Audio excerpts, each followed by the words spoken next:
Ketegangan di Selat Hormuz semakin memuncak. Angkatan Laut Amerika Serikat mencegat kapal kargo berbendera Iran yang mencoba menembus blokade. Kapal tersebut dilaporkan berangkat dari Bandar Abbas dan berusaha keluar ke laut lepas, sebelum akhirnya dipaksa berbalik oleh kapal perang USS Pruanch, DDG-111. Langkah ini menjadi bagian dari operasi besar yang dijalankan United States Central Command setelah gagalnya perundingan damai antara kedua negara. Sejak blokade diberlakukan, sedikitnya 10 kapal telah diputar balik, dan tidak ada satupun yang berhasil menembus jalur vital tersebut, menunjukkan kontrol ketat Amerika atas salah satu jalur energi terpenting dunia.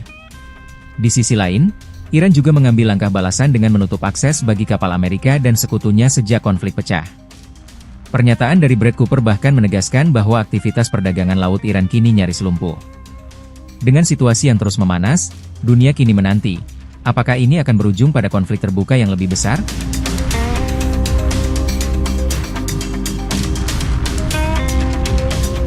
Let me begin by expressing my deep gratitude to the Islamic Republic of Iran and the United States of America for responding to the call made by Prime Minister of Pakistan, Mohammad Shahbaz Sharif, for an immediate ceasefire in the region, as well as for accepting Prime Minister's invitation for holding peace talks in Islamabad.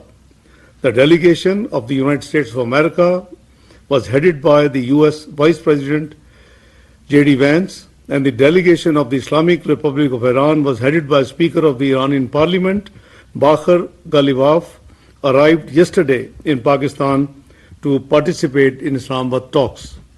I, along with the Chief of Defense Forces and Army Chief, Field Marshal Sayyid Asim Munir, helped mediate several rounds of intense and constructive negotiations between the two sides that continued through the last 24 hours and ended this morning. On behalf of Pakistan, I would like to express gratitude to the two sides for appreciating Pakistan's efforts to help achieve the ceasefire and its mediatory role.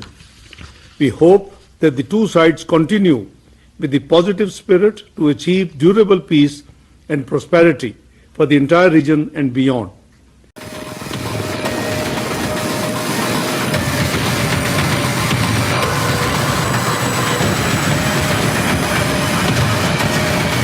Pasca gagalnya proses perundingan gencatan senjata lanjutan dengan Iran, Amerika Serikat terus meningkatkan pergerakan militernya ke kawasan Timur Tengah. Berdasarkan data pelacakan penerbangan terbaru, sejumlah jet tempur dan pesawat perang telah tiba di kawasan Timur Tengah. Sekitar 2.000 personel dari Divisi Lintas Udara ke-82 Angkatan Darat AS berpotensi dikerahkan dalam beberapa hari mendatang. Selain itu, ribuan pelaut dan marinir dilaporkan tengah menuju wilayah yang sama untuk memperkuat kesiapan militer Amerika Serikat. Saat ini kapal-kapal induk Amerika Serikat masih terus berjaga di Selat Hormuz. AS juga sudah mengirimkan pesawat bombernya ke pangkalan militer mereka di Timur Tengah.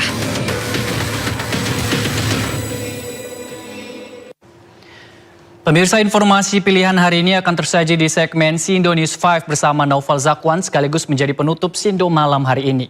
Anda bisa mendapatkan informasi terkini dan terbaru di kanal YouTube Sindo News dan atau melalui portal yang menghadirkan berita daerah, berita nasional dan berita internasional di sindonews.com.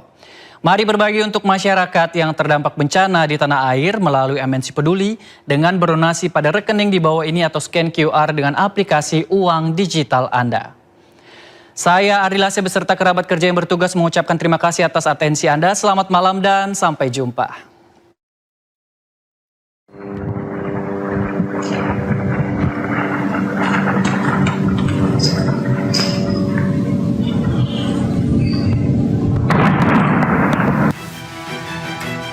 Aksi keji serangan Israel ke Lebanon mengingatkan masyarakat internasional atas serangan ke Palestina. Penggunaan bom fosfor hingga serangan membabi buta yang memakan korban rakyat sipil kerap digunakan Israel dalam setiap agresi militer.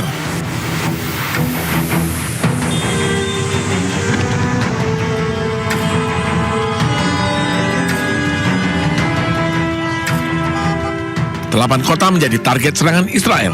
Dalam 10 menit, 100 target menjadi sasaran serangan Israel. Serangan ini pun memicu reaksi keras dunia internasional. Perdana Menteri Spanyol Pedro Sánchez mengingatkan agar jangan biarkan Lebanon jadi Gaza kedua. Y de un orden global basado en reglas. No podemos quedarnos solamente con, en fin, el lamento, la frustración.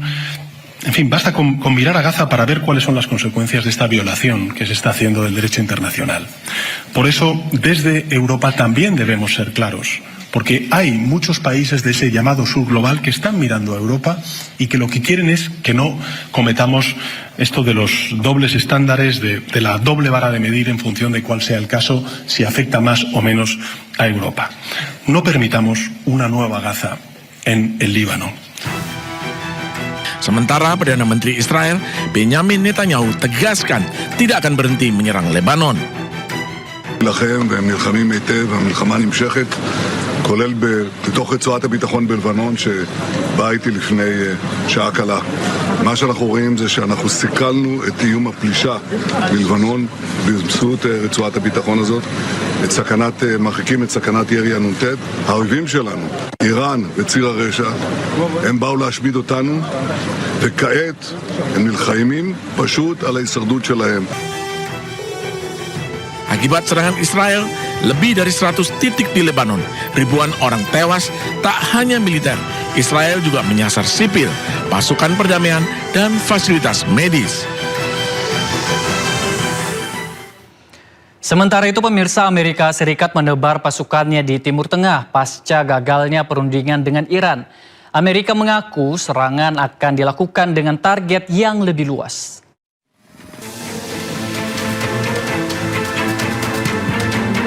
Amerika Serikat resmi menutup Selat Hormuz. Kapal-kapal yang melintas dari pelabuhan Iran tidak bisa lagi melewati Selat Hormuz. Keputusan ini ditegaskan oleh Presiden Amerika Serikat Donald Trump. Your anticipation, Mr. President, that other countries will assist in this effort to blockade Iran and those. Yeah, other countries are going to also. Which countries, sir? We don't need other countries, frankly, but they've offered the services. We'll let it be known probably tomorrow. Has the blockade started, sir? Yeah, started 10 o'clock. Sementara itu, China mengingatkan Selat Hormuz adalah jalur perdagangan internasional dan tidak boleh ditutup. China juga membantah mengirimkan senjata ke Iran. 霍尔木兹海峡是重要的国际货物和能源贸易通道，维护该地区的安全稳定和畅通，符合国际社会共同利益。海峡通航受阻的根源在于伊朗战事，解决这一问题的出路是尽快停火止战。各方应该保持冷静和克制，中方愿继续发挥积极建设性作用。中国在军品出口方面一贯采取慎重、负责任态度，根据本国出口管制法律法规及承担的国际义务，实施严格管控。我们反对无根据的抹黑。 Saat ini, kapal-kapal induk Amerika Serikat masih terus berjaga di Selat Hormuz. Tidak hanya di laut, Amerika Serikat juga sudah mengirimkan pesawat bombernya ke pangkalan militer mereka di Timur Tengah.